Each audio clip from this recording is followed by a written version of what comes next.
Professor. As you can see, it's now 12:22 because I just finished recording the organizational problem solving video that I had tried to submit now an hour ago that has not loaded. So I'm just gonna play this guy so it's there for you to grade.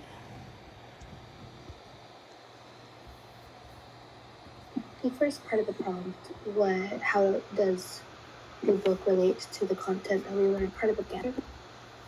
Hi there, my name is Lisa Garcia and I'm going to be reporting on the book Be Our Guest. For the first part of the prompt, how does the book relate to the content that we learned this semester?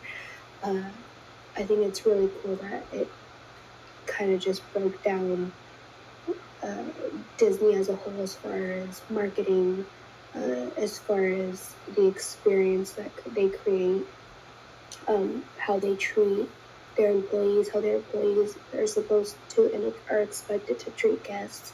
This is just like the whole formula to the magic and experience that Disney has created and has created this monumental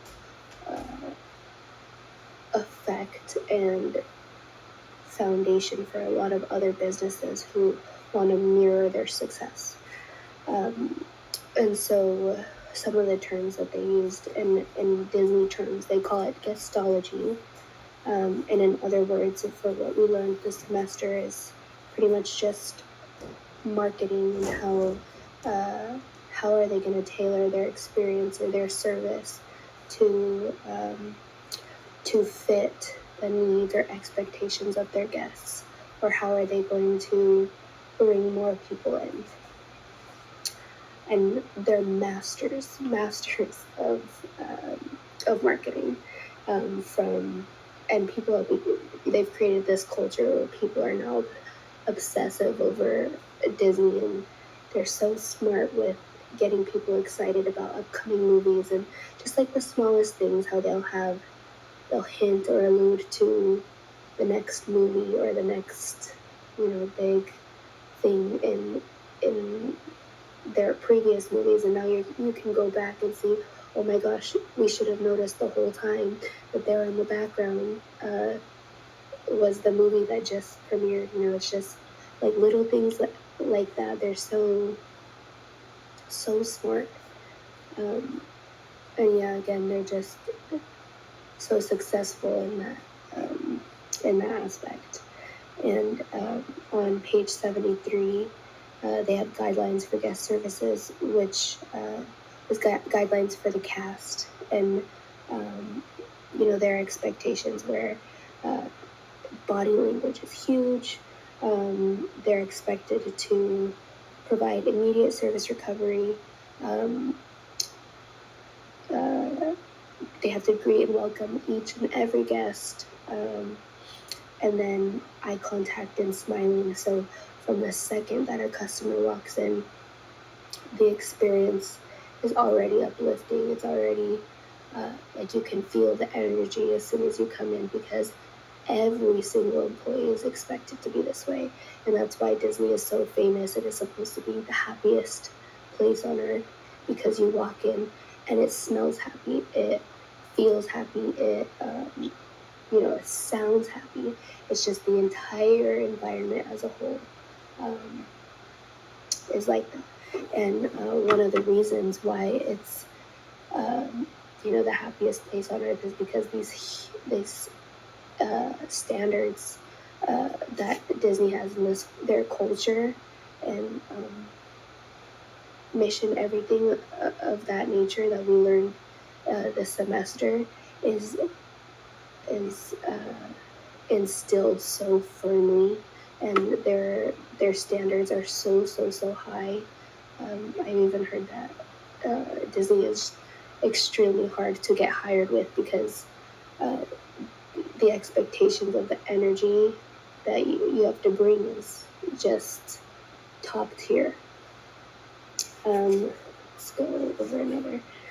On page 123, quality service cues. They break down exactly what uh, uh, what exactly the quality um, of service they want to provide. So they tell you define your setting. Uh, so within the environment, what procedures and things are in place uh, are going to be used to enhance the customer's experience. And then from there, they say, tell your story through the setting. And so, you're making sure that your character or your energy aligns with the setting. Um, and then one really cool thing that I read about Disney that I kind of briefly mentioned before was that they try to appeal and communicate quality through all five senses. That was really cool to hear. They want to build impressions based on what the customer sees, what it sounds like, what it smells like, what it feels like. And I don't really know any other business or industry that does that. Um, and yeah, so that's what I talked about before is uh, you it's known for it to be the happiest place on earth for a reason. And then let's see. So for the second part, what is an example from the book that I really related to? One thing that really stood out to me when they were going over what gestology is and marketing was that there's a quote from Walt Disney that said, "You don't build it for yourself. You know what people want, and you build it for them." And that's, if you hear that coming from anyone else, and the name Walt Disney isn't there, you're like, oh yes, of course, that's marketing, duh. But for whatever reason, it had this effect on me because, I grew up watching Disney, and uh, uh, I think a lot of us have. And, there's Disney adults for a reason, because it had such a huge impact on all of us since we were little, all these characters. And you think about it, these are all just little moving figures on a screen, or maybe a song, or whatever the case. But hearing that he took what other people wanted, and that's the reason why he created it, was very moving to me because he took concepts in just like a simple service and literally created magic. Like these things, uh, like it just creates a feeling. And so when I show some of the images at the end of what uh, you know good customer service should look like, it's gonna go back to that. Creating a feeling, creating magic. Um, but for the third prompt, what is an example? Oh yeah, got that right. What will you take away from this class? Again, I briefly mentioned this in my previous video, but one thing that I'll take away from this class is that it was really eye-opening to be able to see what good customer service and processes that businesses have to improve such things, like all those things that are in place, and seeing them all in textbook and outlined, because these are things that I'm now going to look for whenever with a future employer. Or I mentioned this before, that it was really cool to see, since I worked with a large corporate business at Starbucks, I was able to connect the dots. This is what they were talking about, communication amongst employees.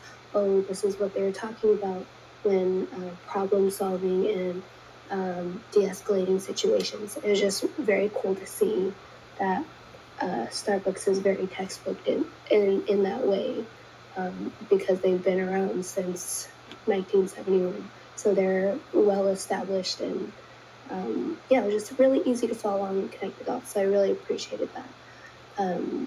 And from reading this book, one thing that I would take away would probably tie into what I mentioned before about Walt Disney's quote and taking what other people want and creating something. Again, you can look at it as just, a simple definition, but just seeing the impact that Disney has had on everyone and how it can relate or resonate to many people, how you could walk in or watch a show or listen to a song and it's immediately uplifting. That's an insane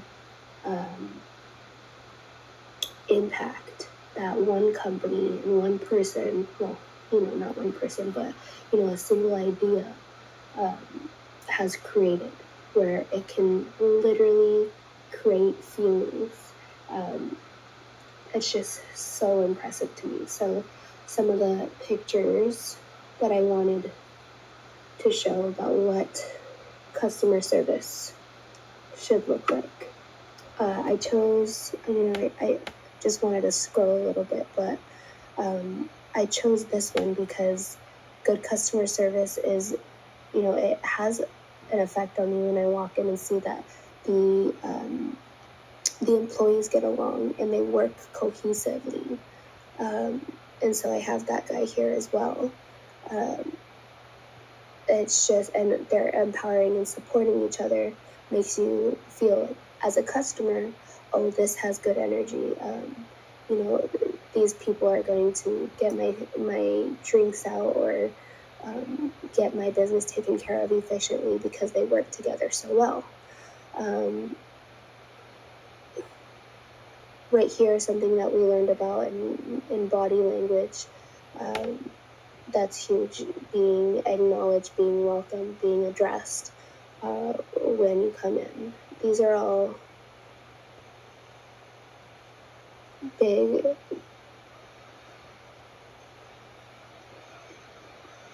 points. So, and then another few images I wanted to show was this, and it goes back to what I said previously about bringing feelings. And it's business is give and take, and I think one thing that can really make a business outstanding is creating something unique and something intangible, like with Disney, what we learned about, and the five senses thing. It makes it so unique. Them bringing a feeling and a sense of magic, and that's what they're entirely known for, and incomparable to any other company, production company, or amusement parks, anything like that. They're just top tier again, and unmatched. So that's why I brought up the colors. It's also kind of intangible, and it just kind of is symbolic to creating a feeling or changing someone's color when they leave, and having some sort of impact. So that's why I chose that picture for my last. But yeah, thank you again for this semester, and I wish you the best. Thank you so much.